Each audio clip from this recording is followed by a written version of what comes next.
Cosa succede se la bellezza diventa così estrema da essere inquietante? E cosa succede se un artista sovverte tutte le regole? Oggi parliamo di un dipinto che ha sfidato qualunque verità anatomica e che ha dato il via al manierismo.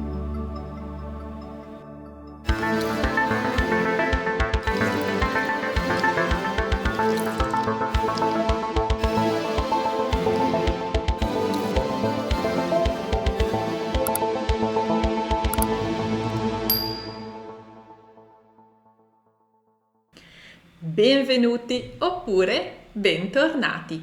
Io sono Beatrice e su questo canale parliamo di arte, musica e letteratura e se questi argomenti vi piacciono assicuratevi di iscrivervi a questo canale. E oggi parliamo della Madonna dal collo lungo del Parmigianino.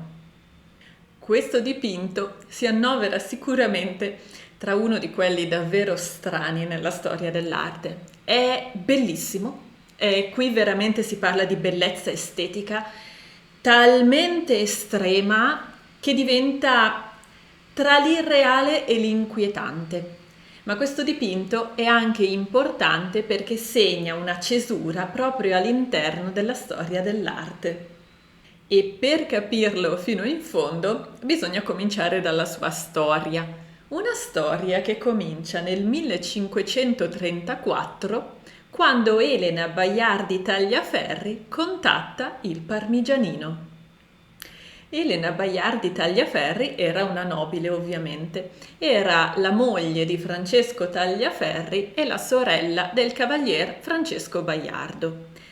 E a sua volta il cavalier Baiardo era amico e mecenate proprio del Parmigianino. E il Parmigianino ovviamente è il nostro pittore.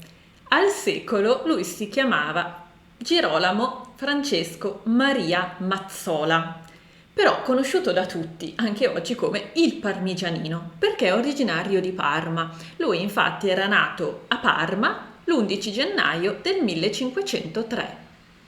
Proveniente da una famiglia di artisti e di pittori, anche se pittori minori, il Parmigianino venne avviato fin da subito proprio al mestiere.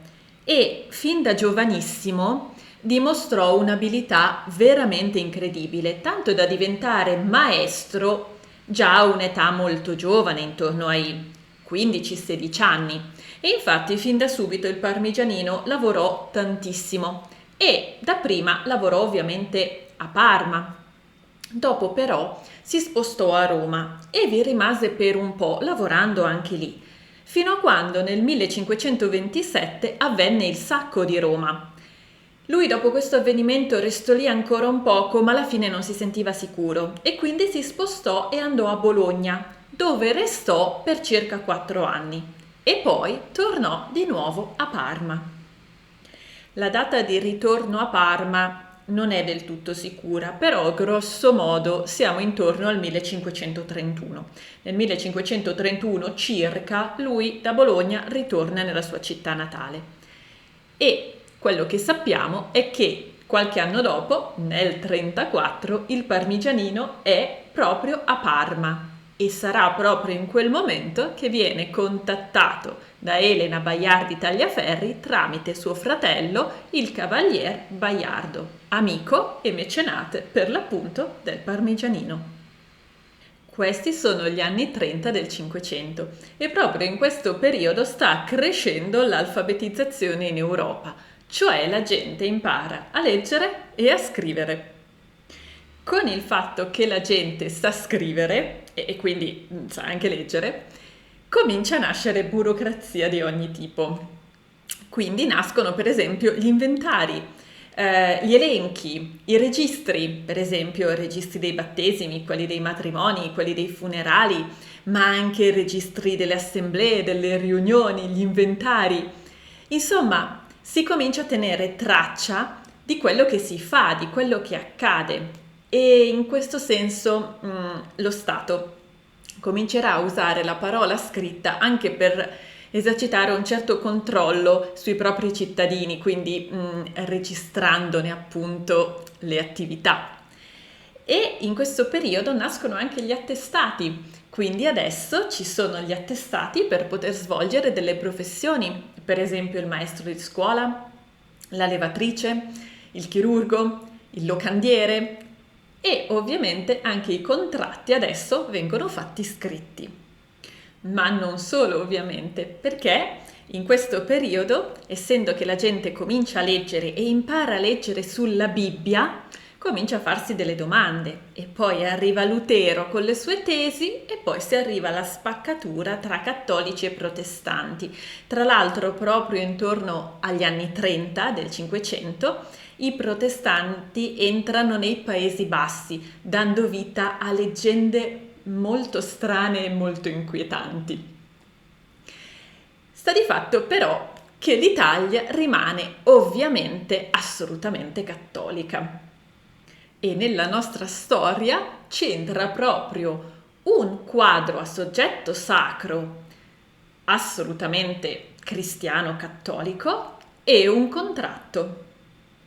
Infatti è a questo punto che Elena contatta il Parmigianino e gli dice che lei vuole per la sua cappella, perché la nobildonna ha una cappella all'interno di Santa Maria dei Servi a Parma, vuole per la sua cappella un quadro, un dipinto, una pala sostanzialmente. A soggetto sacro lei vuole una Madonna e la nobildonna e il Parmigianino stilano un contratto. Per la precisione, questo contratto viene stilato il 23 dicembre del 1534. E questo contratto è un po'... non vorrei dire che è vessatorio, però... In sostanza, in questo contratto viene detto che il Parmigianino era ingaggiato per dipingere questo quadro a soggetto sacro, una Madonna con bambino, ma che avrebbe dovuto terminarlo entro la Pentecoste dell'anno successivo, quindi entro la Pentecoste del 35, ovvero da lì a 5 mesi. Nel contratto veniva anche detto che il Parmigianino sarebbe stato pagato una certa somma, anche abbastanza cospicua, e che una parte di questa somma gli sarebbe stata versata in anticipo. Però, se il pittore non fosse riuscito a portare a termine l'opera entro i termini previsti dal contratto, avrebbe dovuto pagare dando casa sua. Ebbene sì, il Parmigianino aveva impegnato casa sua che poi era sua fino a un certo punto, nel senso che era la casa paterna che il padre aveva lasciato ai figli, ma i figli erano tanti, lui era tipo l'8° figlio, erano qualcosa come in 9. E dentro questa casa lui non ci abitava, ma ci abitavano alcuni dei suoi fratelli ancora. Quindi in sostanza lui aveva impegnato casa sua con dentro gente che quindi nel caso lui non avesse potuto adempiere ai termini del contratto avrebbe dovuto cedere casa sua e quindi sfrattare la sua famiglia e buttarla su una strada. E probabilmente questa famiglia non sapeva nulla di questa cosa perché il Parmigianino, che in realtà era stato nei primi tempi della sua vita molto legato alla sua famiglia, poi con loro aveva rotto e praticamente non si parlavano quasi più, non si sentivano quasi più. Parentesi, perché il Parmigianino aveva rotto con la sua famiglia? Il motivo preciso non è chiaro, le ipotesi sono almeno 3. Una prima dice che potrebbe essere stato per via di qualche questione economica, quindi questioni di soldi, forse all'eredità, non si sa. La seconda ipotesi è che la famiglia non approvasse degli interessi che il pittore aveva o sembrava avere verso l'alchimia. Anche questa cosa non è chiara, il pittore si era o non si era interessato a pratiche alchemiche, la leggenda dice di sì, però non è chiaro neanche lì e potrebbe essere che la famiglia non fosse d'accordo a questa cosa. E la terza possibilità è che la famiglia non l'avesse più accettato quando lui si era scoperto omosessuale. Insomma, sia come sia, il Parmigianino stila questo contratto con la nobildonna e impegna casa sua. Se non riesci a finire il dipinto entro 5 mesi, che tra l'altro è pochissimo, devi cedere casa tua. Indovina come va a finire? Il Parmigianino non completò il dipinto entro 5 mesi, come tra l'altro era già capitato per molte altre consegne. Il Parmigianino solitamente aveva una certa difficoltà a stare entro i termini di consegna. A questo punto però non è del tutto chiaro quello che accade, perché lui effettivamente non sta nei tempi di consegna, quindi alla Pentecoste del 35 il dipinto non è finito. Ma alcune fonti qui dicono, a questo punto lui dopo poco scappa. Sì, dopo poco, nel 40, cioè 5 anni dopo. In quei 5 anni è rimasto a Parma. È rimasto a Parma, tra l'altro, prendendo altre consegne, alcune delle quali di nuovo non riuscì a portare a termine entro la scadenza. Tanto che nel 38 si fece ben 2 mesi di carcere proprio perché aveva sforato un altro contratto, diciamo, cioè aveva sforato di nuovo dicendo sì, io finirò la tal opera entro la tal data, pagami anche prima, e poi l'opera però entro la tal data non era finita e quindi alla fine gli avevano fatto fare addirittura il carcere. Ma all'inizio del 1540 il Parmigianino scappa davvero da Parma, davvero inseguito dai creditori, e ripara a Casalmaggiore, dove morirà nell'agosto dello stesso anno, quindi nell'agosto del 40. Come muore? Il Vasari scrive che aveva una febbre grave ed ha un flusso crudele. Che cosa può essere questa cosa? Alcuni suppongono malaria. Ad ogni modo, nell'agosto del 40, del 1540, il Parmigianino muore lasciando alcuni suoi dipinti incompiuti, tra cui proprio la famosa Madonna dal collo lungo.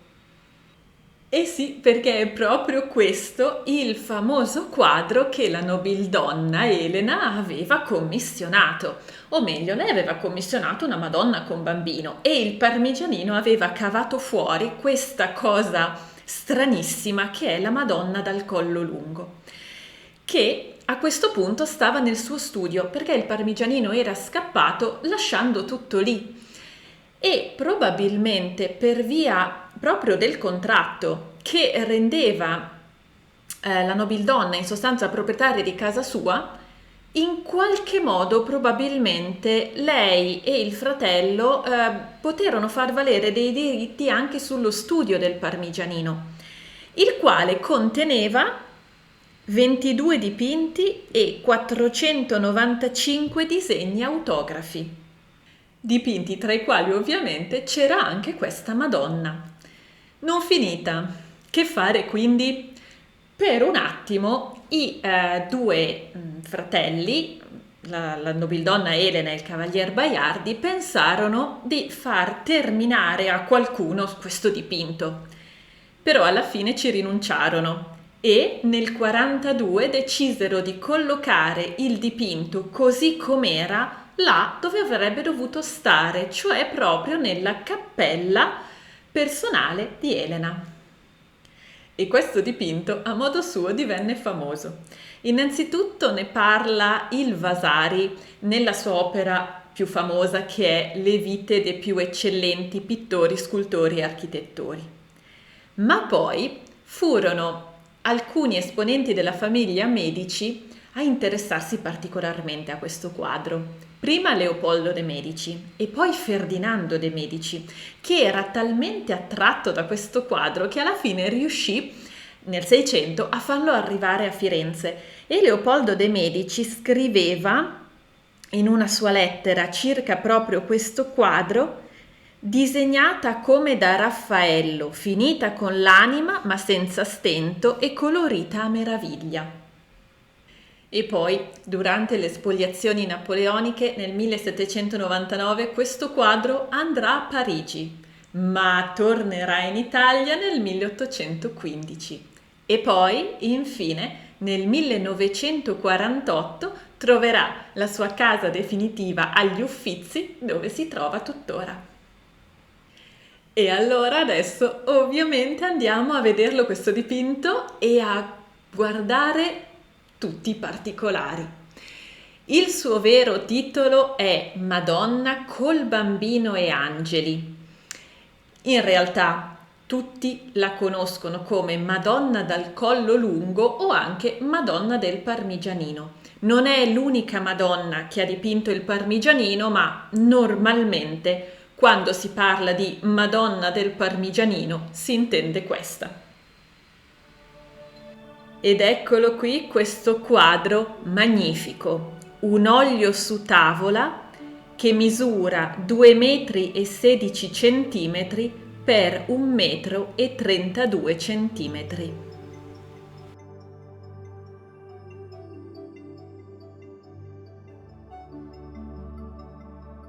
Il dipinto è ovviamente un dipinto sacro che raffigura per l'appunto la Madonna con il bambino e degli angeli che stanno a loro attorno. Ma il tutto è davvero unico. Cominciamo con la Madonna, la figura principale. Questa Madonna è davvero incredibile, bellissima, ma allo stesso tempo completamente irreale. La Madonna è vestita elegantemente, con una sottile veste beige dai riflessi tra l'argentato e il dorato, che permette anche alcune trasparenze, come quella sul ventre, dove si intravede l'ombelico e la forma tonda. E questa veste beige è sormontata poi da un panno blu, come si confà alla Vergine, che è sempre drappeggiata in blu o azzurro. La Madonna, solitamente abbigliata in maniera semplice, è qui invece vestita di stoffe preziose e non ha il velo sul capo, ma un diadema di perle, sul quale spicca una pietra preziosa, anch'essa blu, forse uno zaffiro, trattenuto da una montatura che sembra ricordare un fiore. Del resto, la Madonna è sempre associata ai fiori, soprattutto alle rose. E i suoi capelli, qui biondi e ricci, sono trattenuti in un'acconciatura e quella che sembra una sorta di coda o di treccia le ricade poi sulle spalle. Il viso è dolce e bellissimo, dai tratti fini, con grandi occhi socchiusi e un leggero sorriso. E il volto è disteso e sognante, mentre contempla il bambin Gesù tra le sue braccia. Ma in tutto questo è la figura nel suo insieme a essere assolutamente inverosimile. Innanzitutto la Madonna appare altissima, slanciata e sinuosa, talmente sinuosa da sembrare quasi serpentina. Il corpo infatti è sproporzionatamente lungo, anche se nel suo insieme mantiene le proporzioni interne, cosa che lo fa apparire sì irreale, ma comunque bello perché assolutamente armonico. Anche le mani della Vergine sono altrettanto particolari, con dita lunghissime e quasi gommose, che si poggiano in modo delicato sul suo petto. E naturalmente ciò che dà il soprannome al dipinto è il collo della Vergine. Un collo da cigno, incredibilmente lungo e sinuoso, sul quale il pittore, per amore di realismo, disegna anche 2 pieghe nella pelle. E la Madonna sembra seduta su quella che pare essere una ricca sedia, o uno scranno, o forse un piccolo trono. Si può intravedere, infatti, dietro la sua spalla destra e dietro il suo braccio destro, quello che sembra essere lo schienale della sua seduta, ricoperto di velluto rosso con ricami a fiori. E che la Madonna è seduta lo capiamo anche dal fatto che ha dei morbidi cuscini sotto i suoi piedi, uno rosso e uno verde. ma la posizione della Vergine è anch'essa strana e ambigua. La Madonna è seduta, certo, eppure ha una posizione molto instabile, a metà tra l'essere seduta e l'essere in piedi, quasi come se proprio in questo momento Maria si stia sedendo o alzando in piedi. E la Madonna, in questa posizione così strana, sta contemplando il bambino Gesù che tiene sulle ginocchia. E anche il bambino è strano, veramente strano. Questo bambino, infatti, è enorme, grandissimo e molto allungato, così tanto che determinarne l'età è quasi impossibile. Quanto tempo potrebbe avere questo bambino? Da come Maria lo tiene in braccio, si direbbe essere un neonato, ma chiaramente è un neonato completamente atipico per le sue dimensioni. Ovviamente è troppo grande e anche per la sua forma. I neonati, infatti, solitamente sono rotondi. Per questo, alcuni studiosi hanno ipotizzato che qui Gesù possa avere più anni. Magari potrebbe essere un Gesù bambino di un paio d'anni, o qualcuno dice addirittura 4, 5 o 6 anni. Eppure si presenta senza capelli proprio come un neonato. E il bambino dorme tranquillo sulle ginocchia di Maria, anche se in una posizione altrettanto precaria. Gesù, infatti, sembra quasi scivolare giù dalle gambe della Madonna, trattenuto solo dal panno sul quale appoggia e da una mano di Maria. E il bambino stesso, con un braccio, sembra quasi cercare un appiglio per mantenersi in posizione. Ma Madonna e bambino non sono i soli in questa composizione. Accanto a loro, infatti, c'è un gruppo di 5 angeli. Questi sono 5 giovani fanciulli dal sesso indefinito, così come si vuole per gli angeli. Parrebbero infatti, almeno la maggior parte di loro, essere dei maschi, che però presentano caratteristiche nettamente femminili. E uno in particolare sembra avere un viso particolarmente femminile.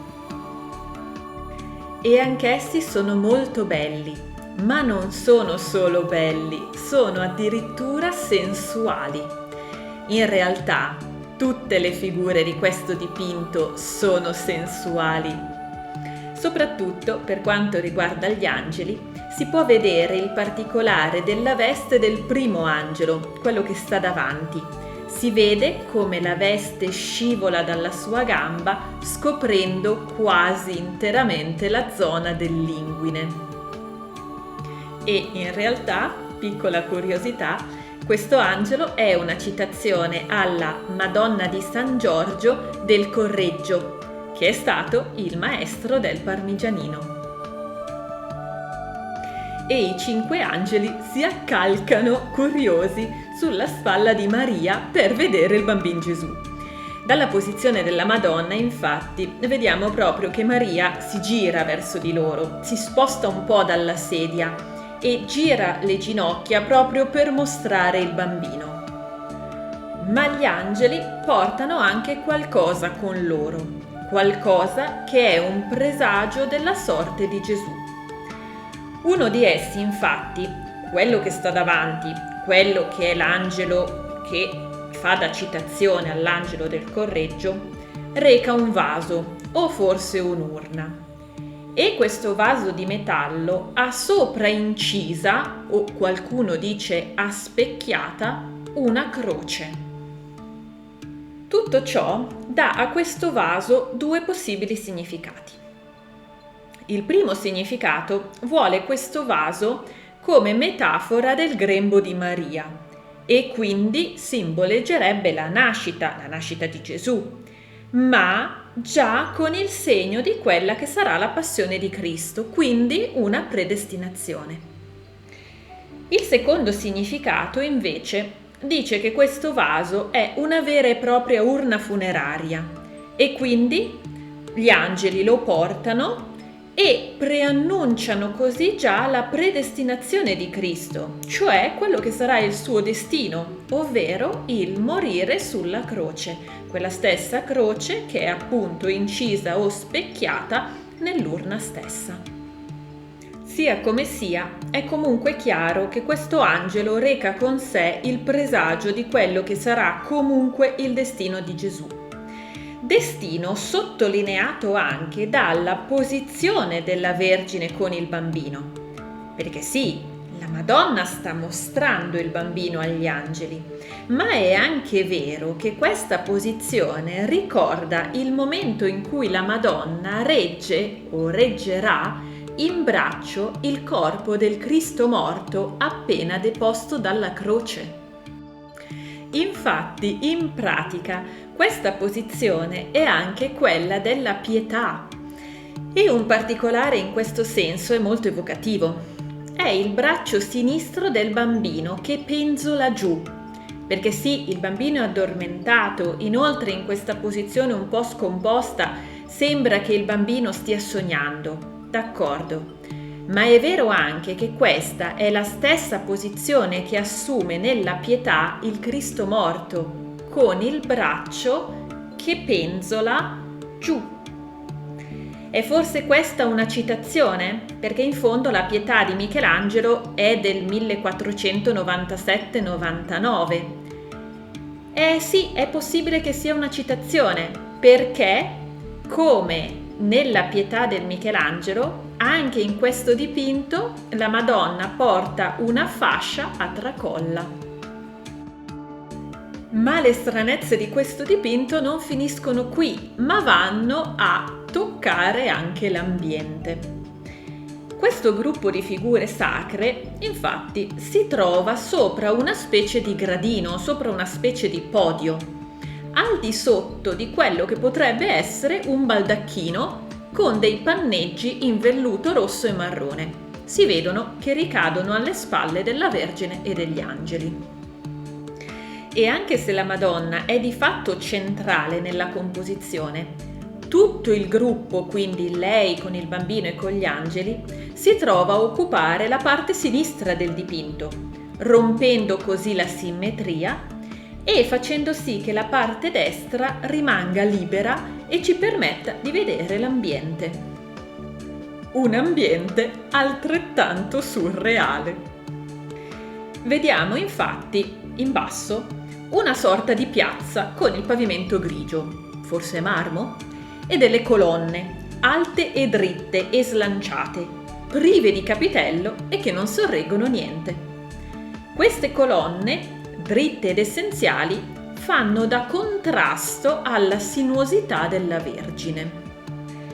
Queste colonne potrebbero forse essere un'allusione all'inno mariano Collum tuum ut columna, ovvero il tuo collo è come una colonna, collo di Maria che è esaltato proprio nella fisicità di questa Madonna. Però in realtà è anche molto probabile che queste colonne siano un rimando al Tempio di Salomone. E il fatto che queste colonne siano le vestigia di un tempio incompiuto, perché il dipinto è incompiuto, è forse confermato dal bozzetto tuttora conservato al Louvre, nel quale si vede chiaramente che dietro la Madonna c'è un tempio.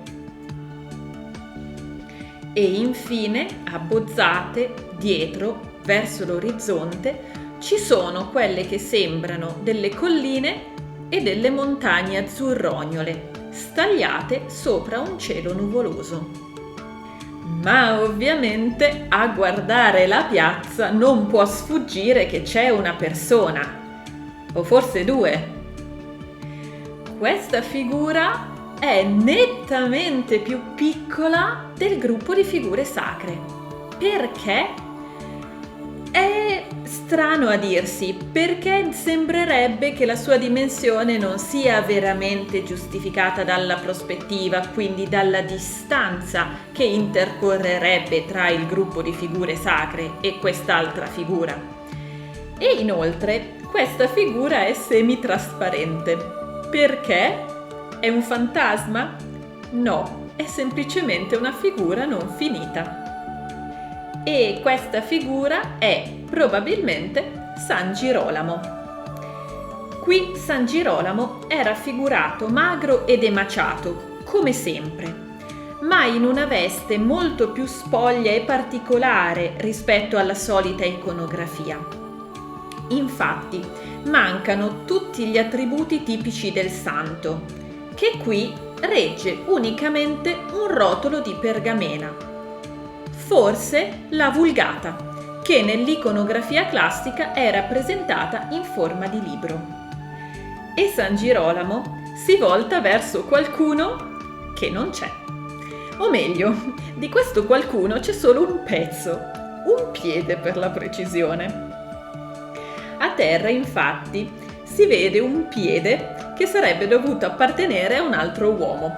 Accanto a San Girolamo, infatti, avrebbe dovuto esserci un altro santo, forse San Francesco. E qui si vede tutto l'incompiuto di questo dipinto. Si nota come manca la figura a cui sarebbe dovuto appartenere questo piede, la figura accanto a San Girolamo. Si vede come San Girolamo sia semitrasparente perché non è ancora finito, perché la pittura va per strati e qui San Girolamo non è stato finito a sufficienza da diventare, da acquisire materialità. E anche la parte alta del dipinto, ovvero il cielo, le colonne e la parte sopra le colonne, che probabilmente era il tempio, non è finita. E, curiosità, sotto il gomito destro di Maria si trova accennata la testa di quello che probabilmente era un sesto angelo. Ma c'è un'ultima curiosità. La scritta. Come dicevamo, all'inizio, quando il Parmigianino scappò e i Baiardi si trovarono di fatto proprietari del suo studio e delle opere in esso contenute, una volta avuto per le mani questo olio su tavola, pensarono di ingaggiare qualcuno per finirlo, ma alla fine decisero di no. E, come detto, nel 42 l'opera prese posto laddove era stata creata per stare. Ma fu probabilmente in occasione proprio dell'inaugurazione che venne posta nel dipinto la scritta che si trova ai piedi delle colonne: Fato preventus F. Mattoli Parmensis absolvere nequivit, ovvero il fatto avverso non permise a F. Mazzola Parmense di assolvere il suo compito, o comunque, girandola col soggetto nell'altro modo, F. Mazzola Parmense non ha potuto terminare il suo compito a causa del fatto avverso.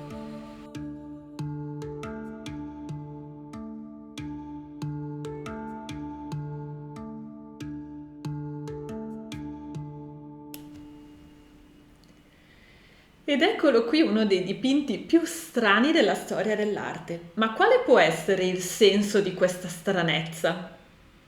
A livello di teorie, qualcuno ne ha fatte. Per esempio, si è detto che magari questo dipinto così particolare celasse in realtà un significato che non era quello religioso, quindi questa Madonna con bambino in realtà poteva avere un significato laico, addirittura pagano o addirittura alchemico. Infatti anche qualcuno ha detto: quegli angeli così belli e soprattutto così femminei forse non sono angeli, forse sono efebi. Va bene, però c'è anche da dire che se si osserva l'angelo, quello che sta davanti, quello che porta l'urna, ha un'ala sopra, cioè sopra c'è un pezzo dell'ala di questo angelo, quindi a tutti gli effetti sembrerebbero davvero degli angeli. Quello che di per certo si sa è che con questa opera il Parmigianino rompe tutte le regole che c'erano state fino a questo momento, tanto che quest'opera diventa una cesura nella storia dell'arte e diventa il manifesto del manierismo. In questo dipinto, infatti, tutto, dalla composizione alle figure, all'anatomia, rompe con le regole che erano state quelle accettate e seguite fino a questo momento. Per esempio, come abbiamo accennato mentre guardavamo, analizzavamo il dipinto, la composizione è sbilanciata. No, in realtà non è sbilanciata, ma certamente non è simmetrica. Come detto, la Vergine è centrale nel dipinto, ma poi tutto il peso forte del dipinto non si va a distribuire simmetricamente come era stato fino a questo momento, ma si va a mettere tutto a sinistra. In pratica crea uno sbilanciamento di peso all'interno del dipinto, andando a mettere tutte le figure principali da un lato e liberando completamente l'altro lato. Questa è una cosa che non si era vista fino a questo momento, che ovviamente rompe le regole, rompe la simmetria, ma conferisce al dipinto anche una grande dinamicità e anche in realtà una grande armonia. E qui c'è anche una curiosità da dire, ovvero il piede destro della Madonna. La Madonna è in questa posizione molto precaria che è seduta e nello stesso tempo in movimento. Ma il suo piede destro è in una posizione tale che sembra rompere, diciamo così, la quarta parete, cioè sembra andare verso lo spettatore come se la Madonna volesse alzarsi e fare un passo uscendo dal dipinto e entrando quindi nella realtà. Ma soprattutto, ovviamente, la maggiore stranezza è data dall'anatomia dei personaggi, che è estremizzata. Le figure sono talmente lunghe, talmente eleganti, talmente sinuose da diventare per l'appunto serpentine, come si usa dire nel manierismo. E questo perché, come farà appunto il manierismo, c'è una ricerca esasperata dell'emotività ma anche della bellezza, fino ad arrivare a ottenere un risultato che certo è bello, ma è talmente estremo che oltre a essere irreale rasenta un po' l'inquietante, perché chiaramente le figure che ne escono sono quasi aliene. E in tutto questo c'è anche una ricerca esasperata dell'armonia, perché le figure sono aliene, ma sono incredibilmente armoniche, è questo che le rende belle. Non sono sono sproporzionate nell'ottica di quello che dovrebbe essere, ma nel loro interno, nello studio interno della figura stessa, le proporzioni sono mantenute o comunque quando non sono mantenute sono fatte in modo tale che l'impressione sia di estrema armonia e anche di estrema sensualità, perché questa è anche un'altra cosa importante da dire che poi c'è anche in altre opere del Parmigianino, cioè una grande sensualità. E qui chiaramente pensare alle figure sacre come sensuali è qualcosa che non solo va in contrasto, ma sembra quasi irrispettoso. E invece il Parmigianino riesce a rendere le figure degli angeli e le figure della Vergine incredibilmente belle e sensuali, sensuali di una bellezza pura, tale per cui non è per nulla irrispettoso, ma anzi ottiene un effetto per l'appunto di pura bellezza. E un'altra cosa interessante in questo dipinto è l'uso del colore. Fino a questo momento, infatti, si usava il colore bello pieno, bello presente, mentre in questo dipinto il colore è molto più rarefatto rispetto a tutto quello che c'era stato fino a questo momento, si intende. Ed è un colore oltretutto che ha delle riflessature, delle luminescenze che sembra quasi prezioso, tanto che alcune persone hanno visto all'interno di queste scelte di colore una sorta di messaggio che il Parmigianino avrebbe dato dicendo io ho fatto studi alchemici, ho fatto studi sulle pietre e quindi uso questo tipo di colori.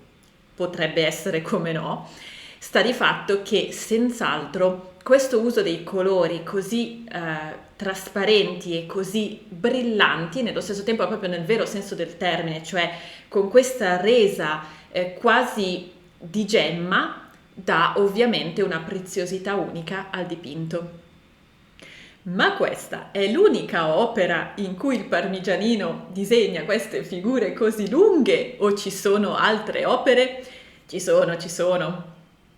Osservando altre opere del Parmigianino, infatti, si può vedere come in molte di esse ci sia questa ricerca di queste figure allungate, questa ricerca esasperata della bellezza. E osservando alcune opere, io ho la netta impressione che la figura femminile sia la stessa. Infatti, secondo me, si può per esempio velocemente guardare due opere che sono Saturno e Filira e Minerva. Per esempio, se osserviamo il dipinto Saturno e Filira, si può vedere come la figura femminile presenti le stesse caratteristiche irreali della Madonna dal collo lungo.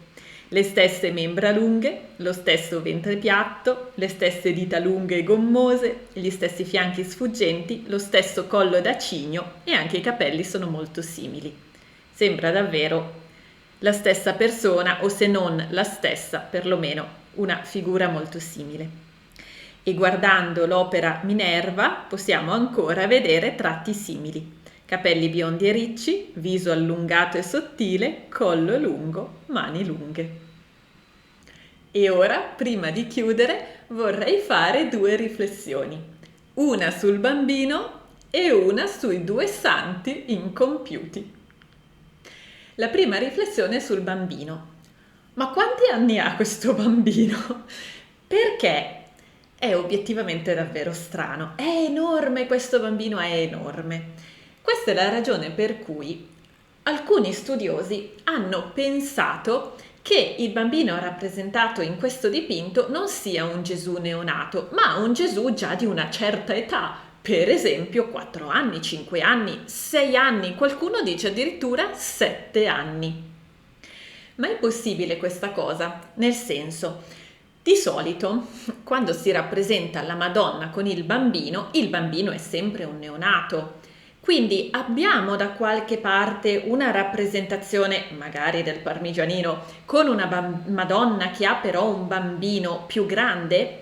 La risposta è sì, e si tratta del dipinto Madonna con la rosa. La Madonna con la rosa o Madonna della rosa è di poco antecedente rispetto alla Madonna dal collo lungo, infatti è circa del 1530. E in questo dipinto vediamo la Madonna nell'atto di prendere una rosa che le viene porta da Gesù, un bambino Gesù di appunto circa 6-7 anni. E senz'altro questa è una rappresentazione molto inusuale del bambino Gesù che, come detto, solitamente quando insieme a Maria viene sempre rappresentato come neonato o comunque come bimbo molto molto piccolo.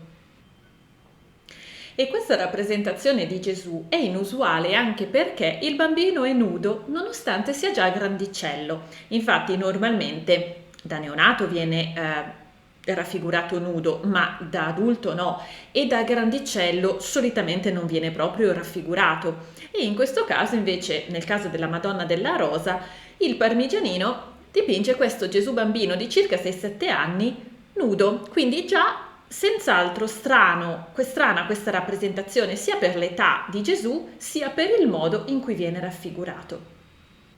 Per questa ragione, quindi, per il fatto che il Parmigianino ha già fatto un dipinto in cui c'è un Gesù bambino un po' grandicello, alcuni studiosi hanno detto probabilmente anche il Gesù bambino della Madonna dal collo lungo in realtà non è un neonato, ma è un Gesù già grandicello.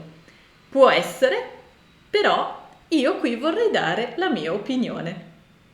Naturalmente con questa mia opinione non voglio mancare di rispetto a nessuno e a nessuno studioso, ci mancherebbe, è soltanto una riflessione, una mia opinione. Secondo me, a me piace pensare che il bambino Gesù della Madonna col collo lungo sia un neonato. Perché mi piace pensare questo? Per alcune ragioni. La prima ragione è il modo in cui si presenta. Se noi andiamo a vedere il bambino della Madonna della Rosa, è un Gesù evidentemente grandicello, 6-7 anni, e infatti si comporta come un bambino di 6-7 anni. Certo, è vicino alla sua mamma, però si regge da solo, cioè è lì da solo, è davanti alla sua mamma, però è da solo, si tiene su, tra l'altro appoggiato al mondo. Insomma, ha un comportamento che è quello di un bambino grandino, ha gli occhi aperti, ha il viso vispo, guarda lo spettatore, è un bambino grande. Mentre il Gesù della Madonna dal collo lungo è in braccio proprio come un neonato e sta dormendo in braccio alla mamma proprio come un neonato, quindi il comportamento è quello di un neonato. Inoltre, il bambino della Madonna della Rosa, oltre ad avere gli occhi aperti, il viso che guarda lo spettatore, ha i capelli per esempio, mentre il Gesù bambino della Madonna dal collo lungo è calvo, come i neonati. E infine, secondo me, potrebbe essere magari un neonato anche per il comportamento che ha la Madonna dal collo lungo. Infatti, come detto, in quel momento la Madonna sta mostrando il bambino agli angeli. Quindi lei ha il bambino sulle ginocchia, si gira verso il gruppo di angeli e lo fa vedere e tutti gli angeli sono lì a guardare Gesù appena nato. Quindi mi dà proprio l'idea della natività, che quando Gesù nasce arrivano tutti gli angeli a vederlo, cosa che magari, mi immagino, non è proprio così, se già Gesù è grandicello. Quindi per queste ragioni, secondo me, potrebbe magari anche essere plausibile che nonostante le dimensioni, il Gesù bambino della Madonna dal collo lungo sia in effetti un neonato. Ma allora perché è così enorme? Secondo me perché tutte le figure del dipinto lo sono. Quindi secondo me quello è un neonato strecciato nelle proporzioni proprio perché tutta l'impalcatura del dipinto lo richiede. Anche la Vergine è così, anche gli angeli sono così e di conseguenza anche questo bambino è così. E la seconda riflessione riguarda i santi. Nel dipinto ci sono 2 santi non finiti, ne vediamo uno e di uno c'è solo un piede. E si suppone che siano San Girolamo e San Francesco. E ora la domanda è: perché proprio questi 2? Dunque, io ho trovato diverse fonti che dicono che è probabile che i 2 santi in questione siano proprio Girolamo e Francesco perché 2 santi promotori del culto mariano. E secondo me ci sta tutto. Poi ho trovato anche delle fonti che dicevano perché questi santi hanno anche portato avanti il culto dell'Immacolata Concezione. Va bene, io però qui c'è qualcosa che vorrei chiarire meglio, perché l'Immacolata Concezione non è la concezione di Gesù, ma è la concezione di Maria, cioè l'Immacolata Concezione non è la Madonna che rimane incinta di Gesù, ma è Sant'Anna che rimane incinta della Madonna. Pittoricamente parlando, una delle più famose Immacolate Concezioni è quella del Tiepolo, che infatti rappresenta, nel modo in cui viene rappresentato, quindi molto particolare, la concezione di Maria, cioè Maria che viene concepita, priva del peccato originale. Quindi, dal momento che qui c'è rappresentata invece la Madonna con il bambino, in che senso Immacolata Concezione? Nel senso che si riferisce comunque alla Madonna come concepita priva di peccato originale? Potrebbe anche stare. Quindi questa è una cosa che, volendo, magari si può approfondire. Una cosa però a me ha colpito di questi 2 santi, se fossero Girolamo e Francesco, San Girolamo e San Francesco, il parmigianino si chiamava Girolamo Francesco Maria Mazzola. Quindi mi sono fatta una fantasia. E se il parmigianino avesse voluto firmare il dipinto? Io vi ringrazio tantissimo di aver visto questo video e di essere rimasti con me fin qui. Conoscevate già il dipinto della Madonna col collo lungo? E cosa ne pensate? Fatemelo sapere lasciandomi un commento e ovviamente se il video vi è piaciuto lasciatemi un mi piace. E soprattutto, se vi piacciono questi argomenti e se vi va di integrare un po' di arte, un po' di musica e un po' di letteratura, anche magari mentre fate altro, iscrivetevi al canale e attivate le notifiche. Io intanto vi ringrazio ancora e vi do appuntamento al prossimo video. Ciao!